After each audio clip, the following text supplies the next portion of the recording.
Hey, this is Anney. And Samantha. And welcome to Stuff I Never Told You, a production of iHeartRadio.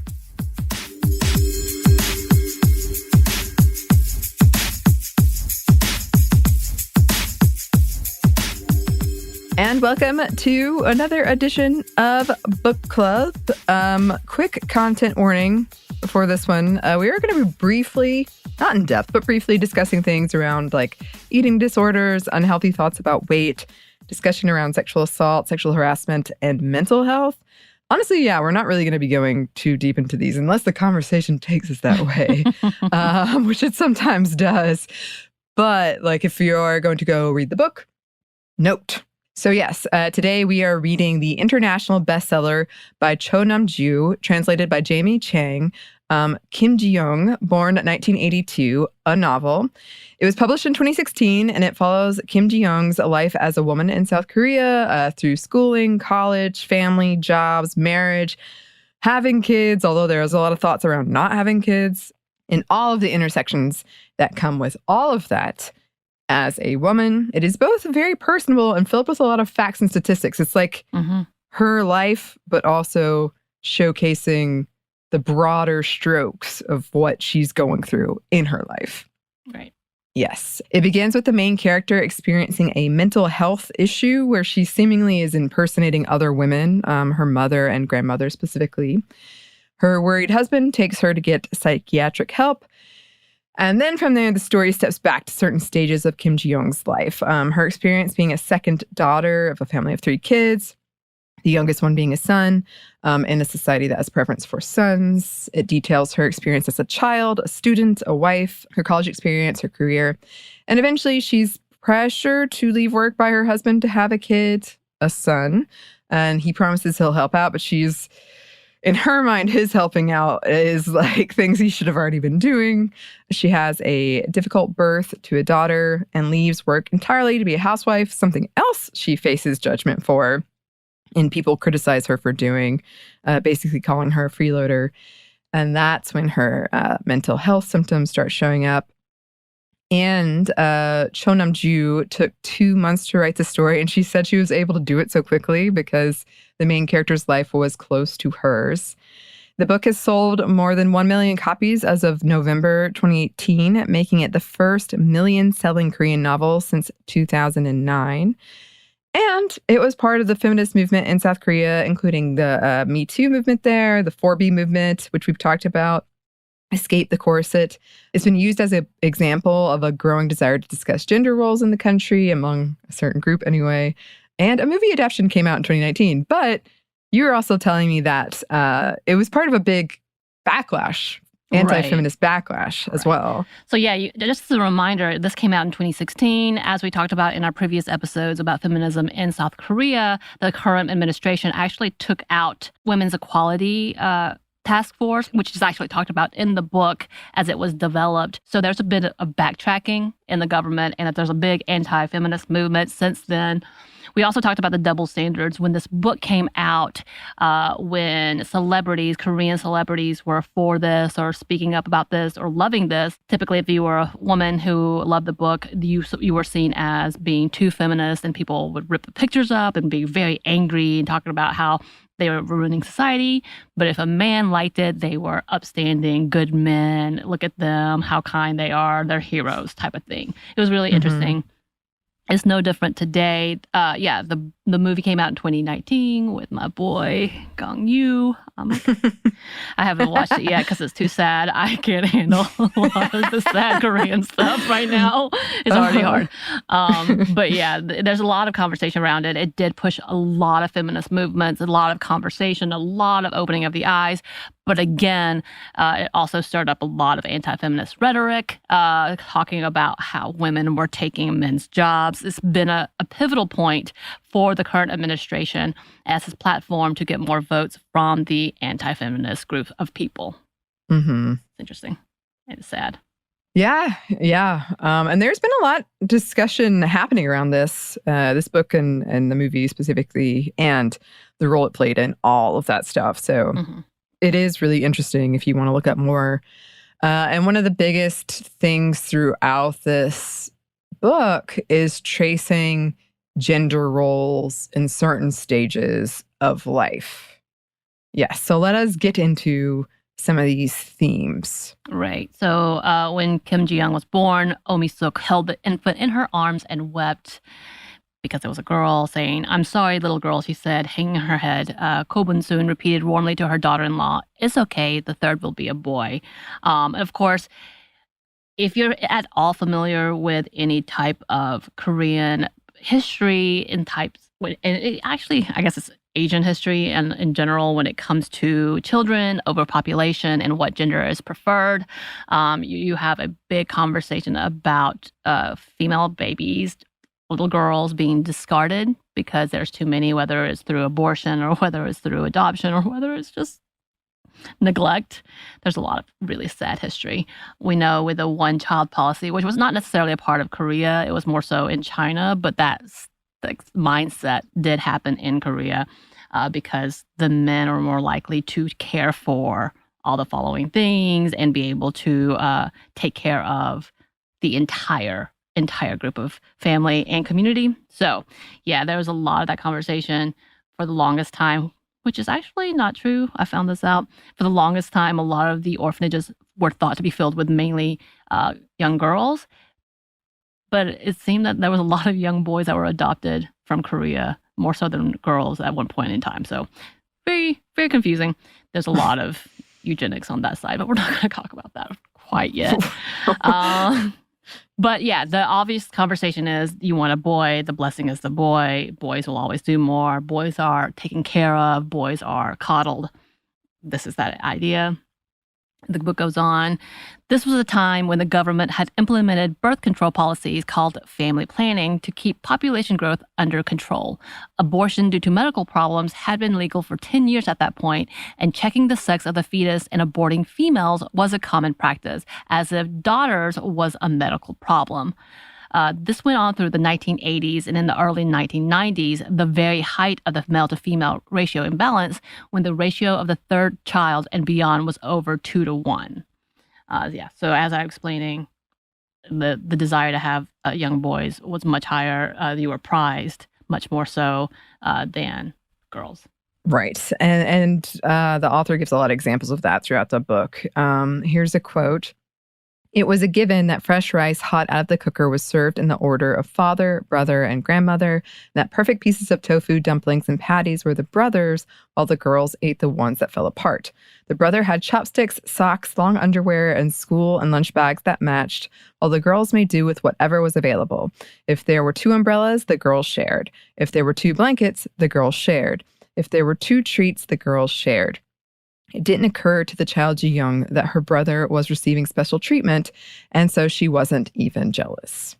We actually saw an example of this in Strong Woman Bonsoon, if you remember, when she cries to her mother because she's always like, "Let your brother have it, give this to your brother, you're taking away from your brother." And she finally had enough. She's like, "Why is it always him?" And actually, there's a lot of theme to that in different K-dramas where young women are actually starting to stand up for themselves. It's like, why is it him over me? Like, what makes him more important than me? So it's very, very interesting. Yeah. And she has a lot of times the quotes in these book clubs get unwieldy because I just want to quote the whole book, and there was another quote I had in here that I got rid of that was kind of to that point of the older sister being like, "You need to eat, Mom. Stop giving your noodles to him. Like, stop doing this. We're all going to eat our own portions." Right. And it essentially devolving into like an argument of like, well, he's the youngest, the mom says, and the older sister is like, no, he's the boy. Yeah. So yeah, there were a lot of examples of that throughout the book. But there were a lot of examples of what you were talking about, of sort of girls and women questioning these things. And there was one story where while Ji-young was in school, there was this thing where a bunch of the girls they didn't have time to eat because they served food in order of like boys first, girls second, but there was an allotted time for eating. And so like the girls didn't have as much time to eat, and them questioning that and protesting that. So here's a quote around that. "Number 1 on the roster was a boy. Everything began with the boys, and that felt like the right, natural thing. Boys lined up first. Boys led every procession, no matter where they were headed. Boys gave their presentations first, and boys had their homework checked first, while the girls quietly waited their turn, bored, sometimes relieved that they weren't going first, but never thinking this was a strange practice. Just as we never question why men's national registry numbers begin with a 1 and women's begin with a 2. And then I liked this quote. Teachers were in the habit of saying that girls are smarter. Students also thought that girls were smarter, more mature, and better with detailed work, but they somehow always elected boys to be class monitors. Yeah, I can relate to this.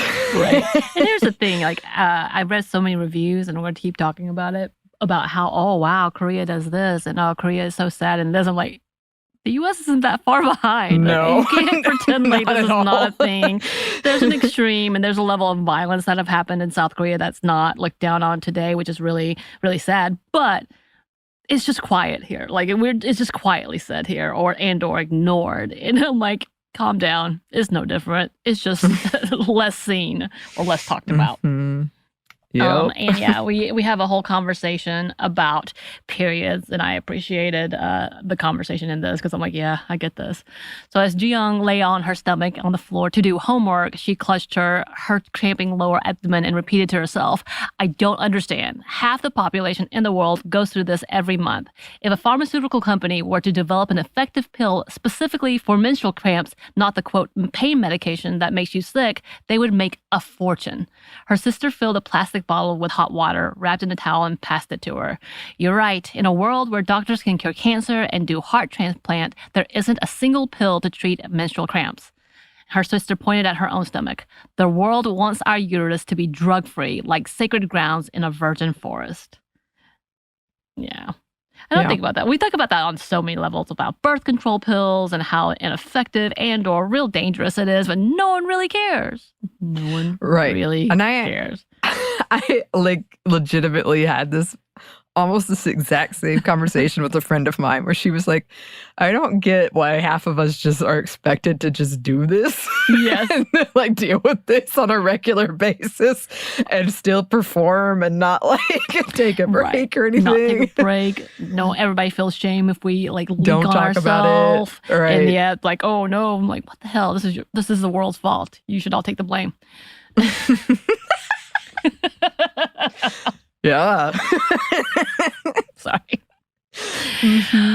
So going on, talking about school as the next theme, which is a big theme and kind of like triggering a little bit for me. So here's a quote. The school dress code was strict, especially for girls. One time, a female student who was held up at the school gate for wearing sneakers protested it was unfair to allow t-shirts and sneakers to male students only. The student discipline teacher explained that it was because boys were more physically active. Quote, boys can't sit still for 10 minutes between classes. They run outside to play soccer, basketball, baseball, or even maktubaki. You can't expect kids like that to button their shirts all the way to the top and wear dress shoes. And you think girls don't play sports because they don't want to? We can't play because it's uncomfortable to play wearing skirts, tights, and dress shoes. When I was in elementary school, I went outside every break to play Red Rover, hopscotch, and skip rope. And as a punishment for the dress code violation and back talk, the female student had to do laps of squat walk around the school field. The teacher told her to hold the hem of her skirt together so as not to reveal her underwear, but the girl refused. Her underwear showed each time she took a step in a squat position. The teacher stopped her after one lap. Another student called down to the teacher's office for a dress code violation, asked her why she didn't hold her hem together, and she said, I wanted the teacher to see with his own eyes just how uncomfortable this outfit is. And again, this is very familiar to what is happening today in the U.S. Not the squatting part, but the dress code. Yes. I mean, we talked about that in like our sports episodes about the uniforms required for women in professional sporting events as opposed to men.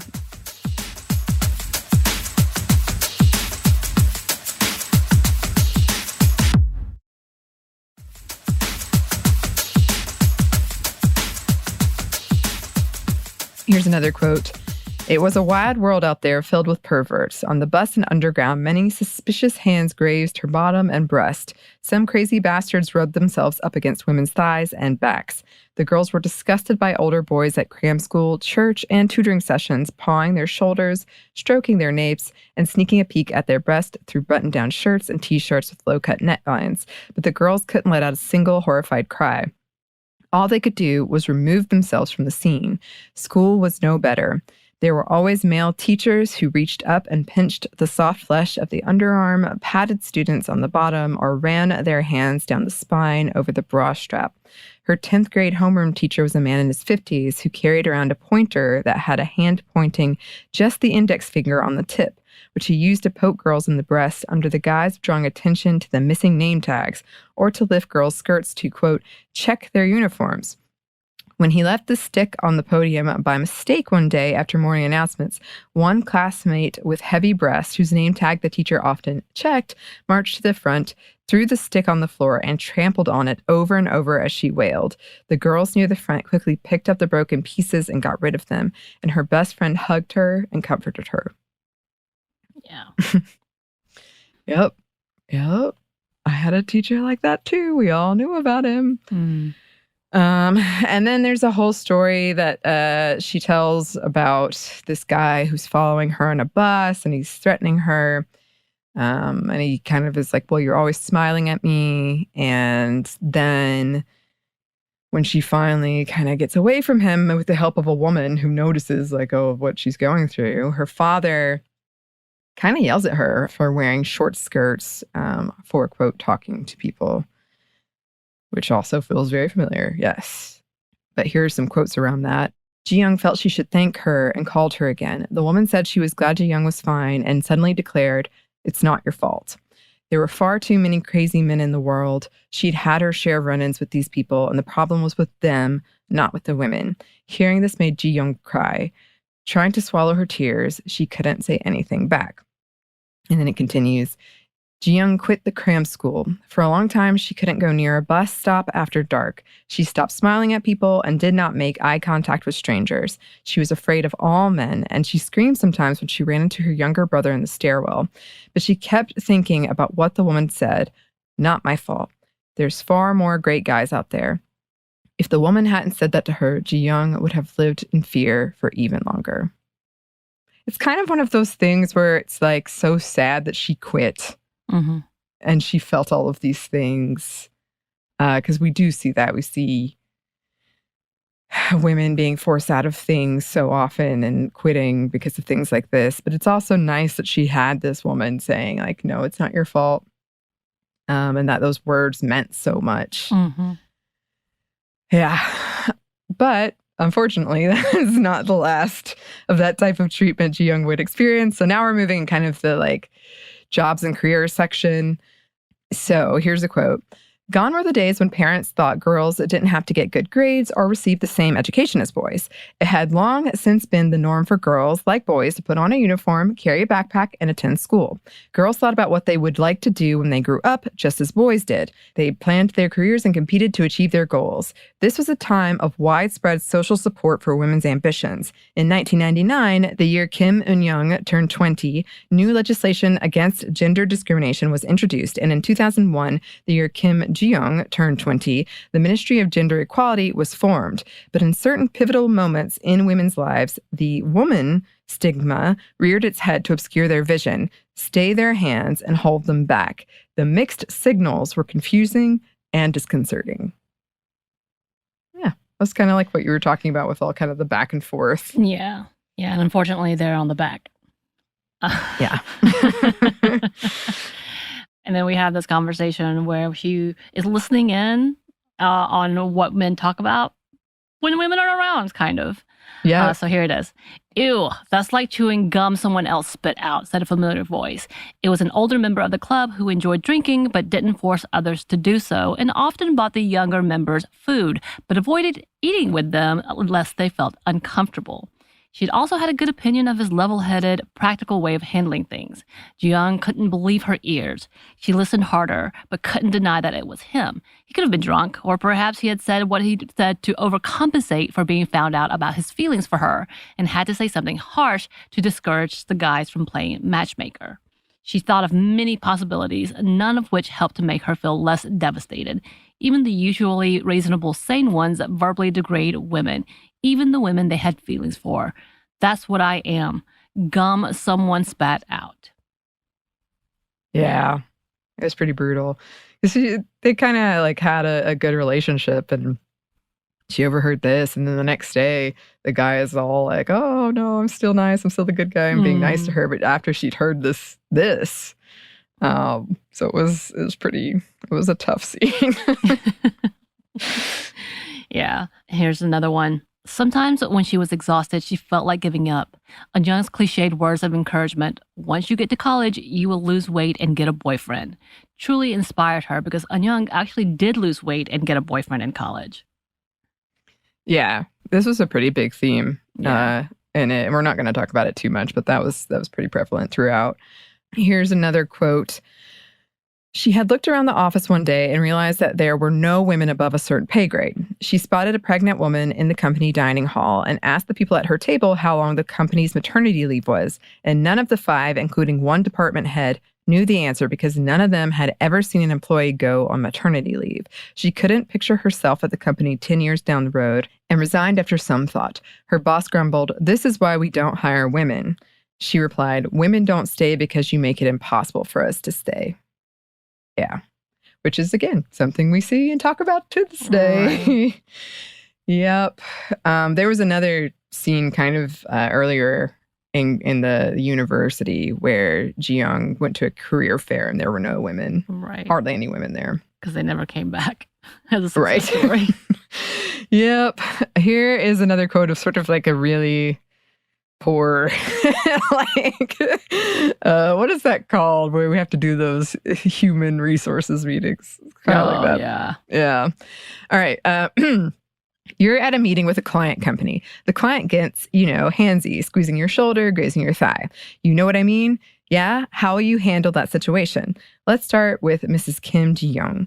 Ji-young didn't want to panic like an idiot or lose points by being too firm, so she shot for the middle. I'll find a natural way to leave the room, like going to the toilet or getting research data. The second interviewee asserted that it was clearly sexual harassment and that she would tell him to stop right away. If he didn't, she would press charges. The male trustee raised an eyebrow and wrote something down, which made Ji-young flinch. I would check my outfit and attitude, said the final interviewee, who had the longest to think of an answer, to see if there were any problems with it and fix anything that may have induced the inappropriate behavior in the client. Mm-hmm. And then, later, I would break his arm, Ji-young shouted later at the mirror. And your question is sexual harassment. And to ask that during a job interview, would you ask the same question to male candidates? Yeah. Mm-hmm. Yeah. And there's a lot of discussion too around like cameras in women's rooms. Which is actually a big problem right now in South Korea.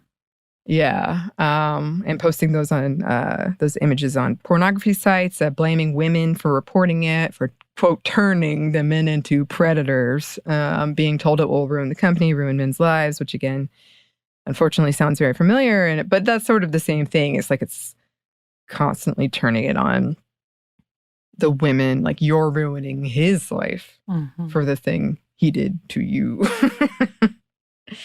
Don't embarrass the company, like all those sort of conversations. Yeah, it's a whole thing. And it keeps going with when she meets up with clients. The division head, newly appointed just 3 months before, after climbing the ladder in the product development division, gave her an unstoppable slew of advice. Coming from experience, including backhanded compliments like, you have a nice jawline and attractive nose, just get your eyelids done and you're golden. He asked if she had a boyfriend and whipped out felt like, no fun scoring where there's no goalie, and once women pop, they can't stop. He wouldn't stop making her drink. I've passed my limit. It won't be safe getting home. I'm done, she says. Why so concerned when there are all these guys to escort you home? Her thought says, your people are my biggest concern, she thought to herself as she furtively emptied her glass into other empty cups and bowls at the table. She also learned that the guys were paid better from the very start, but the information started very little in Jian, who'd followed the day's quota of shock and disappointment, which is, again, not so uncommon here, although the pay gap is higher in South Korea. Yeah, and we've talked about that a lot, especially in tech jobs, about the kind of pressure to like kind of isolate women, especially younger employees, and get them drunk and then take them to a hotel room or something, which is a really dangerous environment. Here's another quote. For safety reasons, the company allowed pregnant employees to push their work hours back by half an hour. When she announced her pregnancy at work, one of her male colleagues exclaimed, "Lucky you, you get to come to work late. Lucky me, I get to retch all the time and am unable to eat or properly, and I'm always tired, sleepy, and sore all over." Ji-young wanted to say, but held it in. She was disappointed by his insensitive remarks, which showed no concern for all the discomforts and pains of pregnancy, but she couldn't expect someone who wasn't her husband or family to understand that. I will say, I think for the most part in the U.S., I keep comparing it, but people are starting to understand how laboring and how difficult pregnancy is. But there's still this attitude that it's a free ride somehow, that you get special treatment, which is completely absurd. Right. Yeah. And there's definitely a lot around that in this book of kind of the like, I don't get why we're not, why we're treating this like a free ride. Right. Including this quote, because there was also a lot coming from professionals like doctors, which is something we've also talked about before. Quote, the doctor chuckled to himself. Back in my day, women used clubs to do the laundry, lit fires to boil baby clothes, and crawled around to do the sweeping and mopping. Don't you have a washing machine for laundry and vacuum cleaner for cleaning? Women these days, what have you got to whine about? Dirty laundry doesn't march into the machine by itself, Ji-young thought. The clothes don't wash themselves with detergent and water, march back out when they're done, and hang themselves on clotheslines. The vacuum doesn't roll around with a wet and dry rag, wipe the floor, and wash and dry the rags for you. Have you ever even operated a washing machine or a vacuum cleaner? Yeah.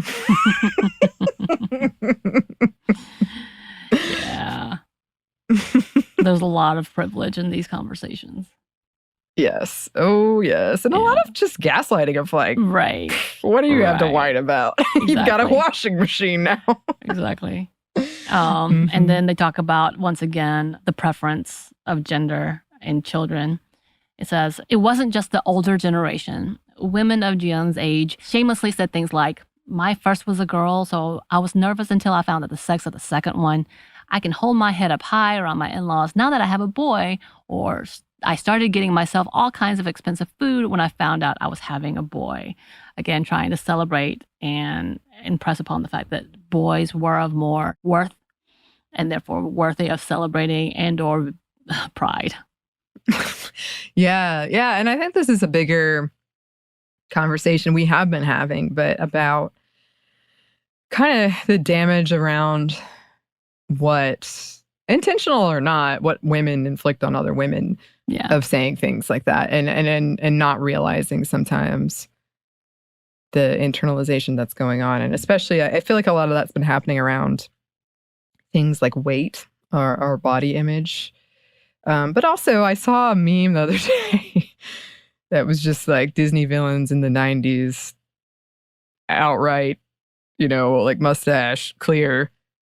In the 2000s, it was like hidden. You didn't know who they were. And now it's intergenerational trauma. Like, yeah. Yeah.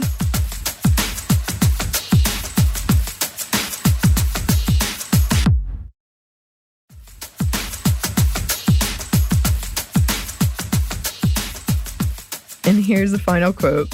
In 2014, around the time Kim Ji-young left the company, 1 in 5 married women in Korea quit their job because of marriage, pregnancy, childbirth, and childcare, or the education of their young children. The workforce participation rate of Korean women decreases significantly before and after childbirth. Its percentage starts at 63.8% for women aged between 20 and 29, drops to 58% for women aged 30 to 39, and increases again to 66.7% for women over 40. So again, we got to kind of see these numbers, these statistics through Ji Young's experience. And she ended up kind of being pressured to leave her job and then being judged for doing so. Right. She got a lot of judgment from like people on public transportation, like just people all around. And yeah. The story is an interesting story because it begins, we see a scene of her having breaks in which she becomes a different person. You see her becoming her mother. You see her becoming her best friend who passed away during childbirth. And then it goes on to her being the actual baby and the husband trying to figure out what's going on. And then her being diagnosed with postpartum depression. And at the very end of the book, we hear the doctor being like, okay, this is not it. This is not what we thought. I don't know if it's disassociative, but there's something different to this in which her trauma has gone through all this process. And even though her childhood was not necessarily traumatic in the sense of them being poor and or the mother being too strict or the mother not allowing her to find herself, which the mother really did, wanting her to become who she wanted to be and follow her dreams and not stop. Even very adamant about the girls having their own bedroom because she never got to have that, being able to give all these things. But because of the expectation of society, she fell apart because she had to let go of so many things to sacrifice for things around her. And no matter what choice she made, she was wrong by societal standards.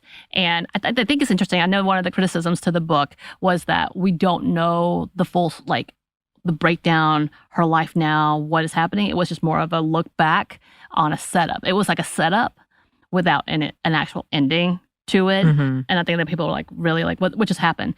But I think this book was a big commentary. And I know that Cho really wanted to show her side, what she went through and the things that she had to let go of. She got to write a book finally, but it took all of the suffering to get to this point. And I find that interesting in itself. It is a commentary about the lack of understanding and lack of rights for women at any social standard. So yeah, it definitely had a big audience because as simple as the book was in its telling and as short as it was a slap to the face of the society of South Korea and where they were at that point in time. Yeah, and it clearly resonated with a lot of people for it to get picked up like that. And also one of the quotes I included where she's talking about like there were all these, positive movements for women's equality. And then there were all these like backtracking and the mixed signals were so confusing. Like that, I felt like was really powerful because it is true. It's like you're being told, oh yeah, we expect you to do all this stuff now and you can go and be anything you want to be. But then there's all these other things that are telling you, no, you can't. Right. So I felt like that was a really powerful thing. And then also what you said, like the fact that there's like, quote, not an ending. I mean, and this could be me reading too deep, but I feel like that's sort of, the story is still being written. Like her story is still ongoing. This discussion around women in South Korea is still ongoing. So yeah, I mean, it really did. It caused a lot of conversation and it a lot of people really connected with it. Yeah. So this is an award-winning book in South Korea as well as an award-winning film in South Korea. Again, it really brought a lot of attention to different things. I think a lot of the K-dramas that I've been talking about actually came after the fact and started telling this big story. I just watched one recently called Because This Is Her First Life, and it talks about harassment in the workplace and women not being able to move up. So it was really, really interesting. A lot more spicy, like unexpected. I was like, whoa, they're talking about condoms here. What the hell? But the fact is that they come to the point that women are starting to get tired. But that conversation is, yes, it looks like society is moving forward, but tradition holds them back. And it's really hard to move forward when you have societal looks, whether it's other women, whether it's members of your family telling you keep to the old ways and you will be criticized for doing the new ways. So you better be ready. Right. Yeah. Yeah. I'm sure this is something we'll come back and talk about more.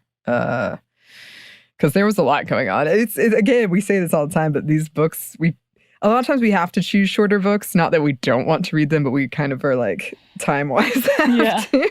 But it packs so much in, and like so much in for something of its length. So highly recommend it. Go check it out. And in the meantime, if you would like to recommend another book for us for our next book club, you can.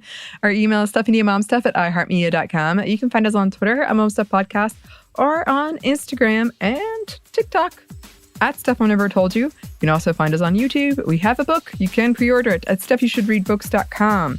Thanks, as always, to our super producer, Christina, our executive producer, Maya, and our contributor, Joey. Thank you. And thanks to you for listening. Stuff I Never Told You is a production of iHeartRadio. For more podcasts from iHeartRadio, you can check out the iHeartRadio app, Apple Podcasts, or wherever you listen to your favorite shows.